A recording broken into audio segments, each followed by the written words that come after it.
Engine के लिए Google का इस्तेमाल करती है, चाइना आज भी बाइडू का इस्तेमाल कर रहा है। स्टडी किया तो मेरी बुद्धि चकरा गई। 2.25 बिलियन यूजर्स व्हाट्सएप इस्तेमाल कर रहे हैं, वो घुसने नहीं दिया व्हाट्सएप को। क्या कहते हैं, वीचैट ही इस्तेमाल करेंगे। चाइना के लोग देशभक्ति को लेके बहुत मजबूत हैं।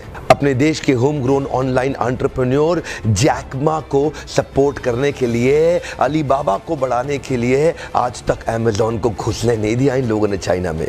लगभग दुनिया के सभी देश जीमेल को एक्सेप्ट कर रहे हैं, लेकिन ये अभी भी ऑयल क्यू का इस्तेमाल कर रहे हैं। फेसबुक ने जी जान कर जोर लगा लिया। दुनिया की सबसे बड़ी पॉपुलेशन चाइना में थी। फेसबुक सोचा चाइना में बड़ा धंधा मिलेगा। चाइनीज लोगों ने होम ग्रोन एंटरप्रेन्योर को डेवलप किया, renren.com लिया, फेसबुक को घुसने नहीं दिया। आप इस्तेमाल करिए ना ट्विटर, वो तो वाइबो इस्तेमाल कर रहे हैं। यूट्यूब का अपना ही वर्जन निकाल दिया, यूकू।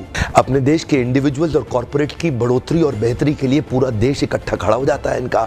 देश की बढ़ोतरी और बेहतरी के नाम पे सारे एक हो जाते हैं चाइनीज। आप कितना भी बैन कर लो, चाइना आज हिंदुस्तान के अंदर 7 लाख करोड़ का $100 बिलियन का एक्सपोर्ट कर रहा है। लगभग $100 बिलियन से ज्यादा का सामान हम खरीद रहे हैं और $5 बिलियन से कम का सामान हम वहां बेच पा रहे हैं। $95 बिलियन से ज्यादा का ट्रेड डेफिसिट है। चाइना अपने घर में किसी को नहीं घुसने देता, बाकी पूरी दुनिया में घुस गया है।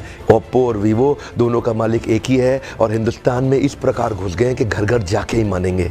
Electronic goods, machinery, organic chemicals, iron and steel, transport equipment, medical pharma products, textile and yarn fabric, सब कुछ तो हम चाइना से लेने को तैयार हो गए हैं। अब ये जिम्मेदारी केवल हमारे देश की सरकार की नहीं रहेगी कि वो बॉर्डर पे लड़ती रहे। अब ये जिम्मेदारी हर भारतीय की हो गई है कि हम अपने व्यापारियों को उठाएं और मिल करके एक हो जाएं। देश की जनता को एक होना बहुत जरूरी है। अगर देश में खुशहाली आएगी तो फायदा सबका होगा। देश में खुशहाली आएगी तो फायदा सबका होगा। आज एक ऐसे व्यक्ति की बात करूंगा जिसके बारे में मैंने पढ़ा तो मेरी बुद्धि चकरा गई। मेजर ध्यानचंद, ये हॉकी के जादूगर माने जाते थे। इंडिया की टीम को हॉकी में वर्ल्ड कप में एज ए कैप्टन ये लीड कर रहे थे। जर्मनी ओलंपिक्स फाइनल अपने होम ग्राउंड के अंदर जर्मनी को जब रौंद दिया तो हिटलर वहां से चला गया। शाम को ध्यानचंद को अपने घर में बुला के पूछा, तुम एक्चुअली करते क्या हो हॉकी के अलावा? तो बोले, मैं लांस नायक सूबेदार, एक छोटा सा सिपाही भारत की आर्मी में हूँ। तो उसी समय जर्मनी के तानाशाह हिटलर ने उनसे कहा, सुनो एक काम करो, जर्मनी से हॉकी खेलना शुरू कर दो, मेरे देश में आ जाओ, तुम्हें आज ही एयरफील्ड मार्शल बना दूंगा। वैसे भी तुम अपने देश के अंदर तो लांस नायक सूबेदार,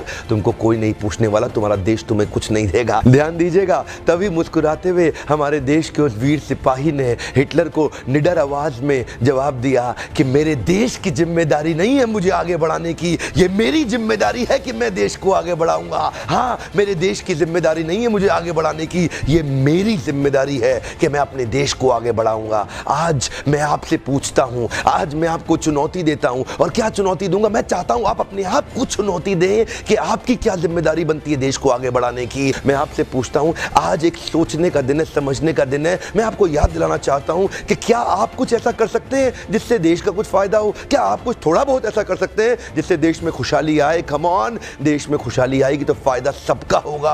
आज कम से कम कुछ छोटी सी पहल करिए और अभी लिखिए कि आप अपने देश के लिए क्या करना चाहते हैं। इस वीडियो को दूर दूर तक फैलाइए, पूरे भारत में फैलाइए, ताकि हम हर भारतीय को इंस्पायर कर सके अपने देश के लिए कुछ करना। इंटरनेशनल साजिश बहुत तेज चल रही है। हर देश का आदमी अपने देश की रक्षा और उसको बढ़ाने के लिए लगा हुआ है। आज मैं और आप क्या कर सकते हैं, एक सोचने का दिन है। अभी तक सब्सक्राइब नहीं किया, जरूर सब्सक्राइब कर लीजिए। बेल के नोटिफिकेशन आइकॉन को जरूर हिट कर दीजिएगा, सारे नोटिफिकेशन मिलते रहेंगे।